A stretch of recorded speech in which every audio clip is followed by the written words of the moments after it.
Welcome back, everyone, to the Big Show. I am your host, Jerk. How's it hanging? Loose and to the left, all right. Me, I'm doing good. It's time for the freaking weekend. I'm ready to have me some fun. And speaking of having some fun, have I got some fun for you today? Something that may have slipped through the cracks, going unnoticed by many the last few weeks, and I'm, of course, talking about today's guest. Did they change their hair? Is it the glasses? I'm not sure, but something is definitely different. And we'll get down to the bottom of it. Ladies and gentlemen, join me in welcoming out the Premium Tier 7 French battleship. Give it up for Champagne. Welcome back, Champagne. You know, they were last on not really that long ago. It was just February on one of those hideous capture the base matches on the horrible, no good, very bad map Atlantic. And you know, it really didn't show off the ship so well, but fortunately, the Ministry of Balance decided Champagne was in need of some niche fun, and as such, in this update, its range was increased, and it was given access to a main battery reload booster. And if your ears perked up like a dog when they hear the phrase, "You want to go outside?" like mine did, well, here is the commander and modules you'll need to turn your fun factor up to 21, maybe 22.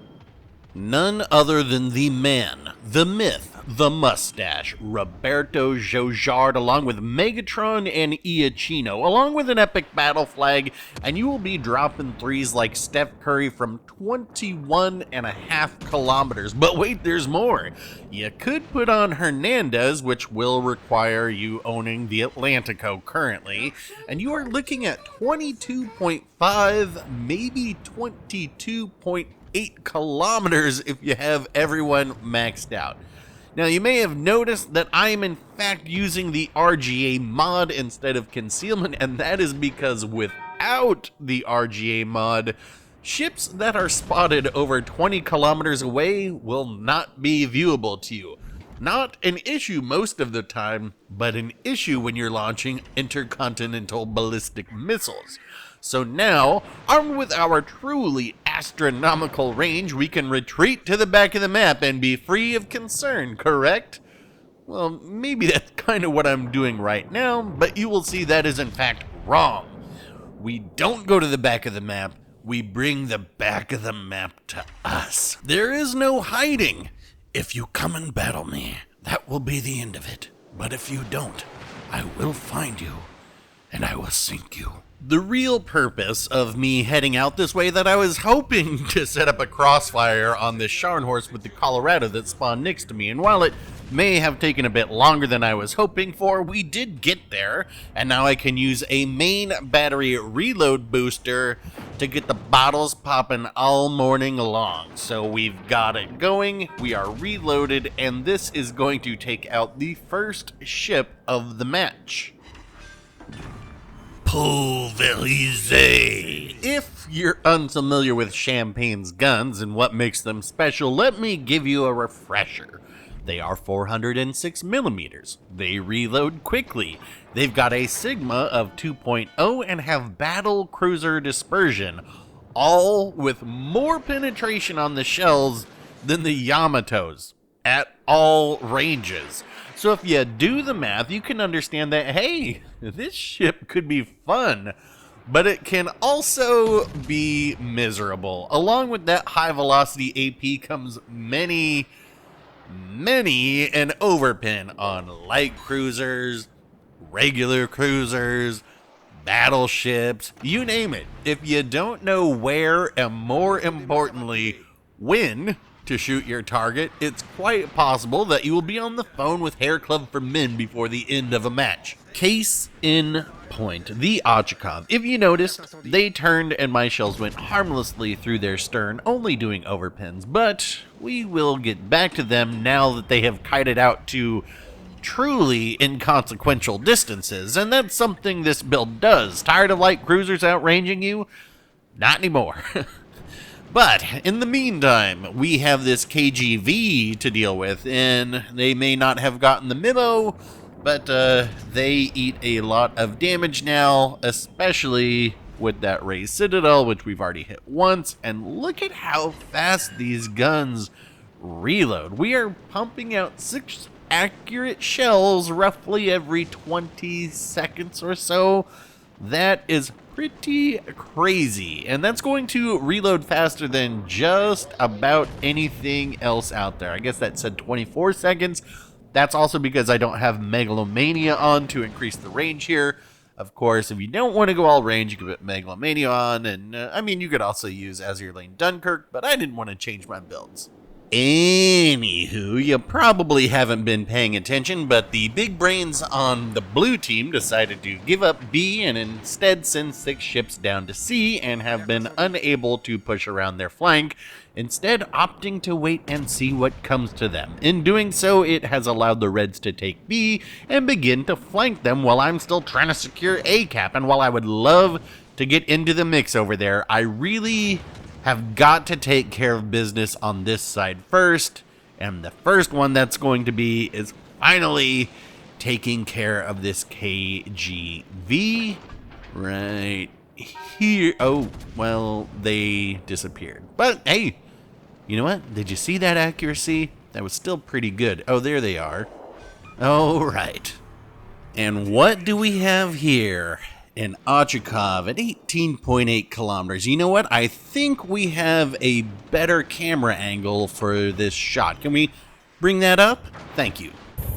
Army 72010, descend to maintain 2000, I got you loud and clear. In this zone, got 23 seconds deep, wait.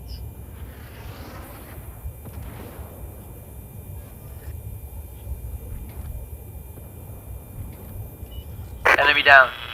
I know many Battleship players who are going to watch this over and over. Okay, flank finally secured. Now, we can finally get into this cap and flip our guns to the other side. So, in regards to that shot against the Ochakov, I wanted to mention a game mechanic I'm sure some players know about, but many do not. There is drag on your shells. They slow down over distance unless you're firing magic stellinium shells, and that is why those weren't overpins. At that range, these champagne shells have slowed down just enough that they can actually stay inside a skinny Ochakov long enough to arm the fuse and detonate inside. I see a lot of people out there not really understanding why they overpin, and more often than not, it is your shell velocity, though obviously there's a combination of a few other things too. Anyway, from downtown, let's see right here. I mean, is this a yoink? I don't know. I did hit them earlier, but oh, calling the 3. Yes! And that right there is a perfect example of how you position to set up crossfires. You know, if I weren't over here, the blue team would pretty much be boned because they don't have any map control, and you know, I understand it's all falling on deaf ears at this point, but maybe someday